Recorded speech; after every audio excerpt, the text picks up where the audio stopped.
Hello and welcome to today's session. So we are now beginning to closely look at some of the sections in this play, A Raisin in the Sun by Lorraine Hansberry. So as mentioned earlier, the title is drawn from Langston Hughes' poem, What Happens to a Dream Deferred? Does it dry up like a raisin in the sun, or fester like a sore and then run? Does it stink like rotten meat, or crust and sugar over like a syrupy sweet? Maybe it just sags like a heavy load, or does it explode? Yeah. So as we had been discussing in the last couple of sessions, this is a very different take on the American dream, the alternate possibilities, the challenges of assimilation, the challenges of trying to fit in, and the struggles which come not from the perspectives of gender and class, but also from the vantage point of race. So the introduction to this play, it also draws attention to a remark made in the New York Times and the Washington Post, which says the events of every passing year add resonance to a raisin in the sun. It's as if history is conspiring to make the play a classic, one of a handful of great American dramas. A Raisin in the Sun belongs in the inner circle along with The Death of a Salesman, Long Day's Journey into Night, and The Glass Menagerie. Yeah. So this is a very stellar tribute, and looking at this play as one of those plays that deal with the core issues that 20th century American drama begins to talk about. Yeah. So we find that, as we also mentioned this in one of the earlier sessions, we find that this play has a very universal appeal. Universal in the sense that the challenges, the dilemma, the struggles, they have a quality about it which would fit in any circumstance, any situation, any economic condition, despite the distance in terms of time and space.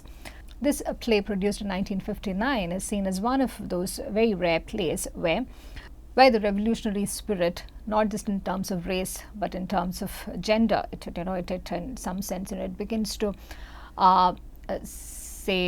envision the struggles, the consciousness of black American women in particular. We find gender in that sense playing a very significant role in foregrounding the issues of African American families in the context of 1950s, 1960s America. So with this, we will begin to see how the play has been structured. There are 3 acts. In the first act, there are 2 scenes. The first scene happens on a Friday morning, and the scene 2 is on Saturday morning, the following morning. Act 2 happens on the same day, and that is the Saturday, later the same day. And scene 2 happens on Friday night, a few weeks later. And scene 3 happens on the moving day, 1 week later. And we do know that this play is also about an African American family trying to move into a neighborhood. They bought a property over there.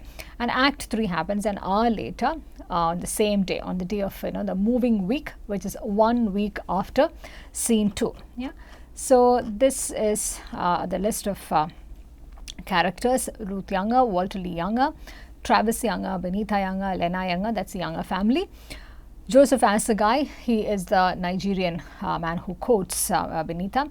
George Murchison also has a romantic interest in Benita Younger, but she fails to reciprocate it for the reasons which we also discussed earlier. Mrs. Johnson, Carl Linder, who has this proposal that he places before Walter, Bobo, and the moving men.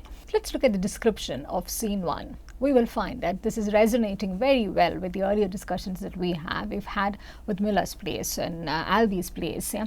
So the Younger living room would be a comfortable and well-ordered room if it were not for a number of indestructible contradictions to the state of being. Its furnishings are typical and undistinguished, and their primary feature now is that they have clearly had to accommodate the living of too many people for too many years, and they are tired.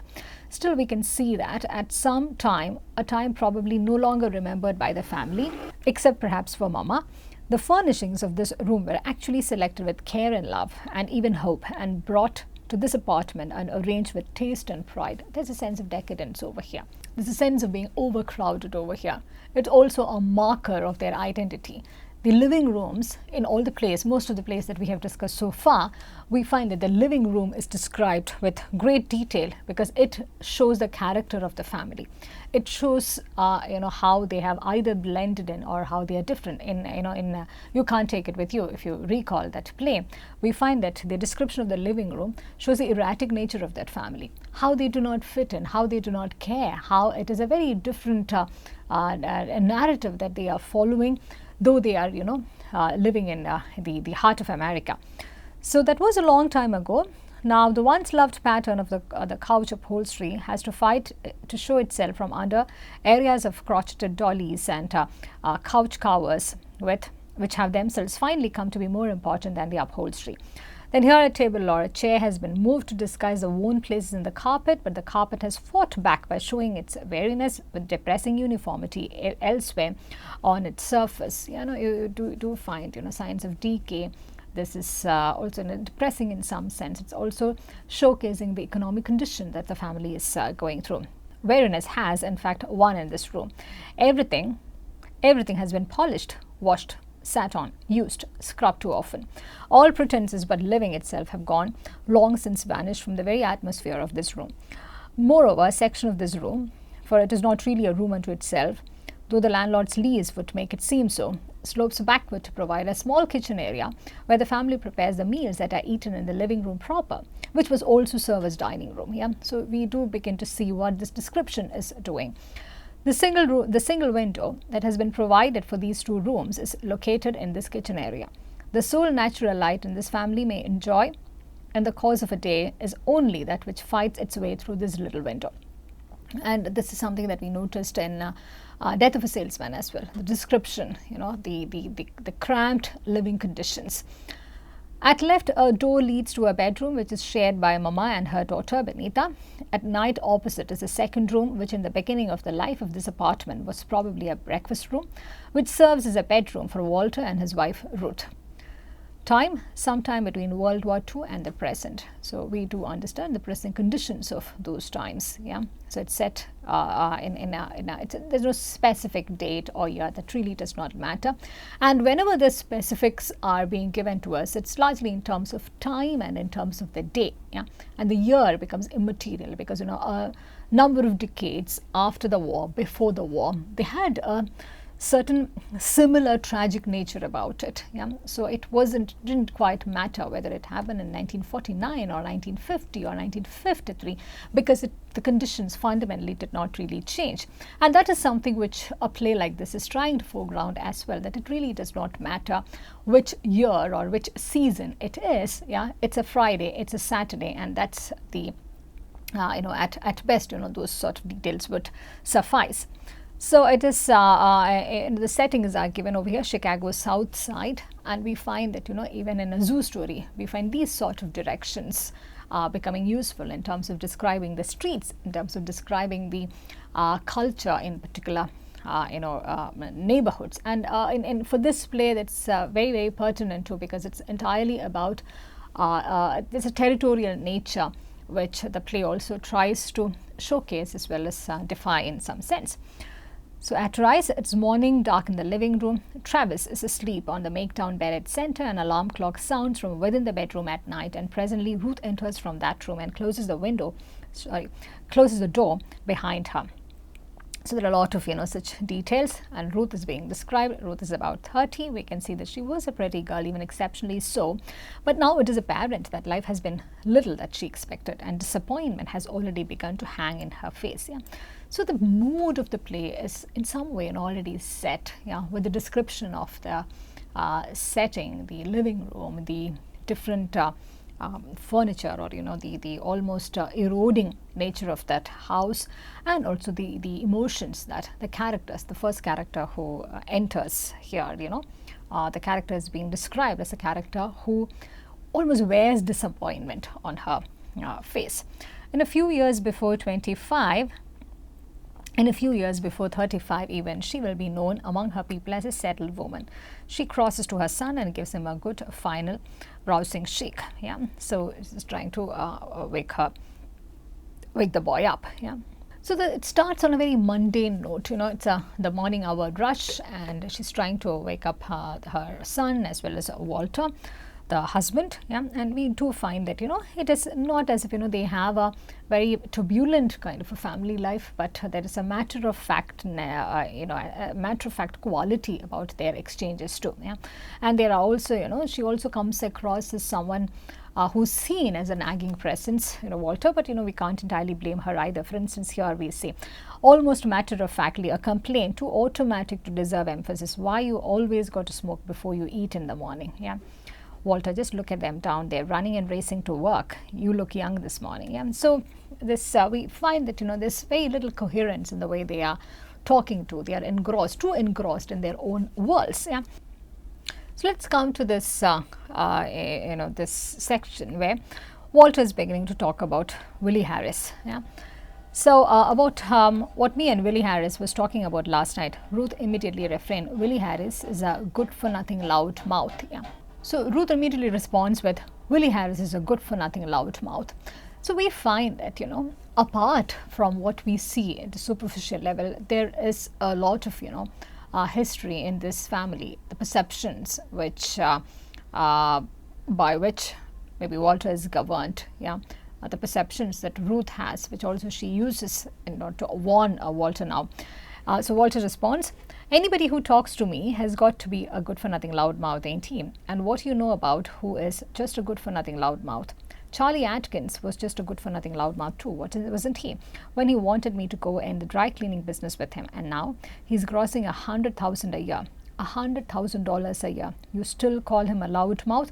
So this is also about we find this a lot of resonances with Death of a Salesman over here, where the characters over there also they're always wondering about what could have happened if they had joined something, or they had tried out something else.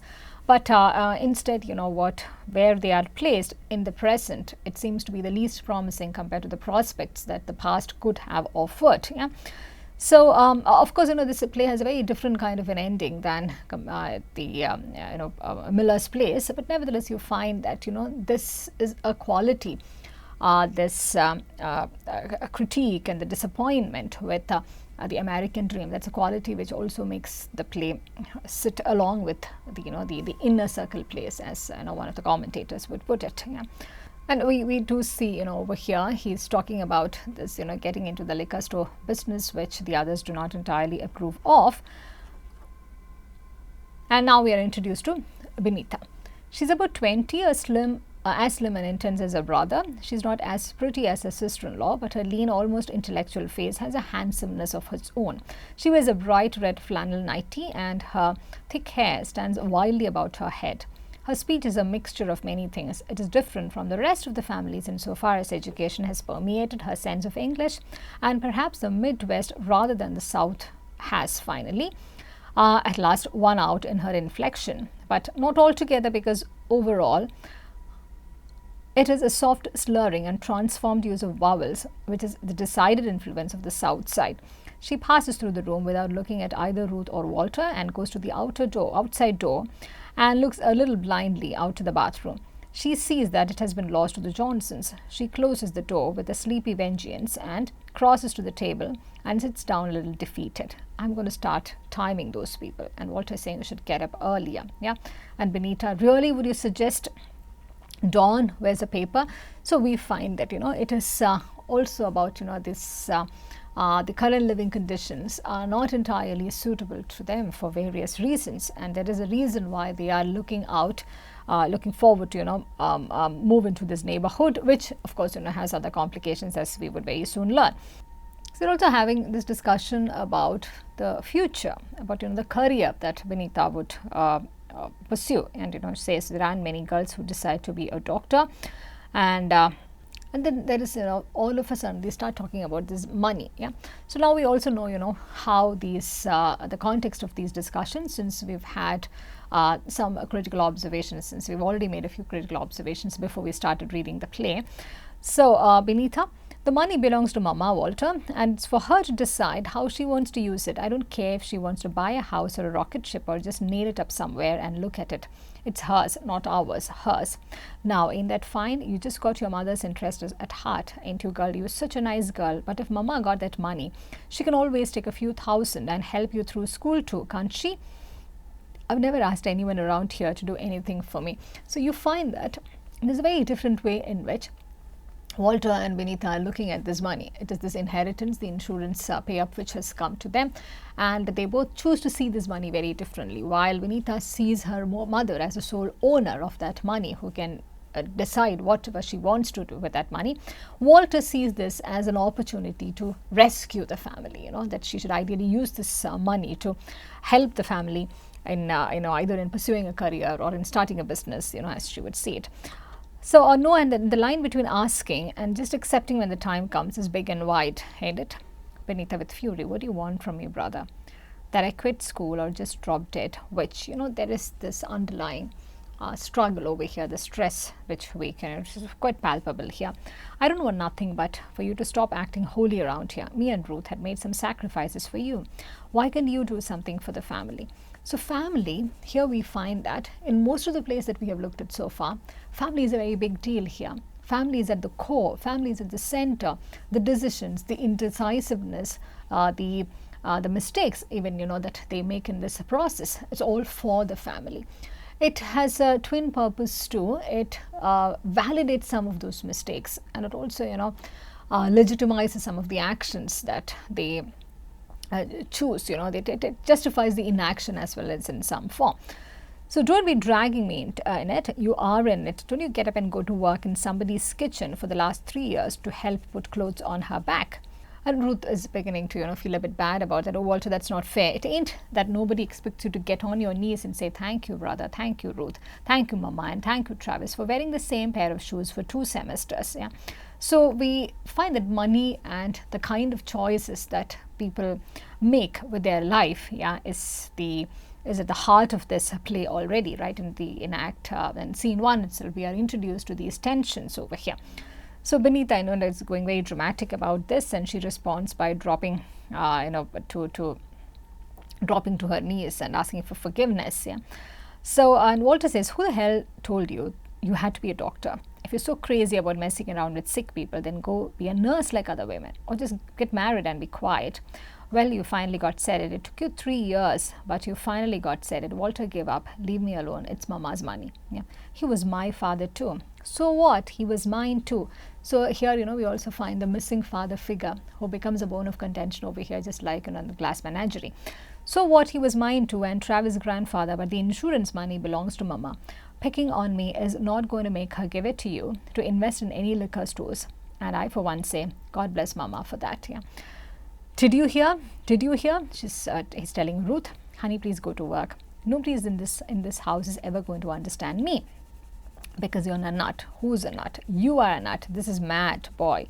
And Walter is saying, the world's most backward race of people. And that's a fact. Yeah. Then there are all those prophets who would lead us out of the wilderness into the swamps. Penny, you always got to be pecking on your brother. Can't you be a little sweeter sometimes? And, there are these discussions. We won't get into those details, but we find that, here there's a family who's trying to make a living, trying to foreground a very distinct identity. The son, Walter, is trying to get into business, and the daughter, Benita, she's trying to become a doctor. They both would like to, leave their mark in the society. They would want to, come out of this status, as he himself says, one of the most backward races. They want to come out of that identity, and embrace something that the New Age America is offering. But there are also these tensions, economic tensions, the family tensions that they are also trying to grapple with. Yeah. So with this, we'll also take a very quick look at the family dynamics in this play, as we have seen so far. So we find that right from the beginning, family and the associated conflicts are a central concern in the play. And there are 3 main types of conflicts in the Younger family. It's internal, it's interpersonal, and social conflicts also, feed into this family dynamics. So the interpersonal conflicts happen mainly when one member of the family feels that the others are neglectful of their individual dreams. That is what, it begins with that. To begin with, Ruth and Walter, they seem to be going in very different directions, and Ruth thinks that he is jumping into a lot of risky things, and he is hanging out with the loudmouths, as she refers to them. And Walter thinks that Ruth has not been supportive enough, and Walter also thinks that Benita has had it a bit more easier than him, and Benita thinks that Walter is being extremely unreasonable in expecting the insurance money from their mother. So we find that the family is a site of conflict over here, where each character feels that the others are neglecting their dreams. They are all pursuing a dream. They all want their family and even their community to do well, but they also realize that they are not, at least in a very visible sense, not getting enough support from within the family. So Walter, we find that there is a sense of entitlement that he has about the insurance money, and he's very unhappy with their mother's decision to put a portion of the money on buying a new house and also on supporting Benita's education, while he wants his community to and for himself to, while he wants a very good life and he wants to make the best of the circumstances, we find him, in a very ironic sense, we find him not being very supportive of Benita's education. Like, we just now saw, he is advising her to, in a very condescending way, in a very unhelpful way, to ask it, just to be a nurse and then, just get married and then don't interfere with these things. So he thinks that, in all fairness, what he entirely believes is that the others are being very unfair to him, because this arrangement with the money, which looks quite fair because, mother is the sole inheritor of that and she can decide what she wants to do with it, but he thinks it's interfering with his ambitions, and he sees a lot of unfairness and lack of support from everyone around him. So Benita is the most educated one, who speaks in a very different way, who behaves in a very different way, whose ambitions are also configured in such very distinct terms. She wishes to become a doctor, again without much support from her brother, though her mother is determined to support her financially, and her conflicts are largely due to the ideological difference, because her brother constantly condemns her ambition and her worldview. But we find that the fundamental difference in this case, it's not entirely about money, it's also about the worldviews, the perspectives. Yeah? So Walter discourages Benita, like we just now saw in scene 1 itself, because he thinks spending a lot of money for supporting a woman's education is entirely unnecessary. It may not yield the kind of returns. He also has a business mind over here, which he uses to totally condemn this act of spending money on Benita's education. Who the hell told you that you had to be a doctor? Go become a nurse like other women, or just get married and be quiet. Another example is between Walter and Ruth, as we saw right now. Their marriage is getting increasingly strained because of these Walter's constant quest for financial success, even to the point of getting into businesses which Ruth does not approve of. Yeah, so they also struggle from a lot of internal conflicts, a lot of psychological dilemma.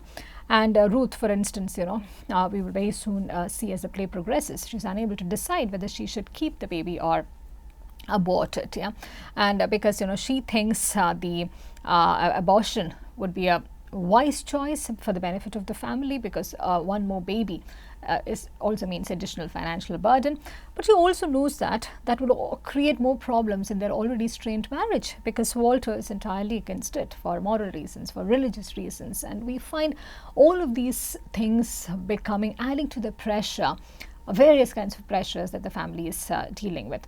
And Mama is also unable to decide what to do with the money. Yeah, she wanted to invest on a new house, and we do see the conditions are entirely suitable for them to have a very modern life, and she wants to invest on a new house, but she also wants to save some for supporting Benita's education.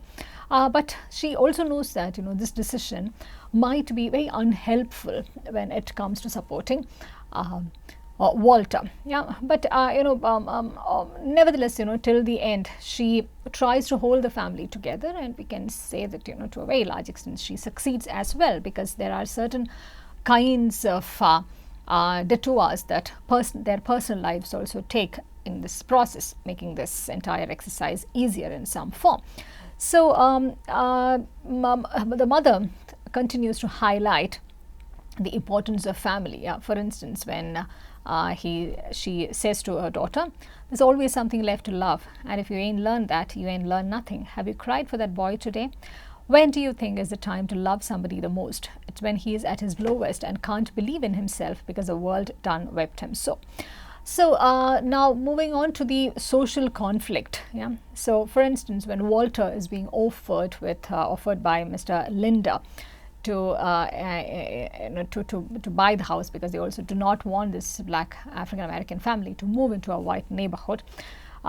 So when Walter decides to take that offer, we find that the mother is entirely against it. So we find the roles being reversed over here. The ever ambitious, the adventurous Walter comes across as a bit more conservative and regressive when it comes to a decision like this. But eventually, our mother succeeds in convincing Walter about the importance of saving their dignity and the pride of their family more than anything. And though Walter continues to perhaps believe in this equation of success that he has found working out in many cases in the American dream, and how the American dream works out, he finds he also begins to see sense in this this need for putting the family above everything else, because that's what holds them together as individuals. So we do see in that sense towards the end of the play the family coming together to oppose Mr.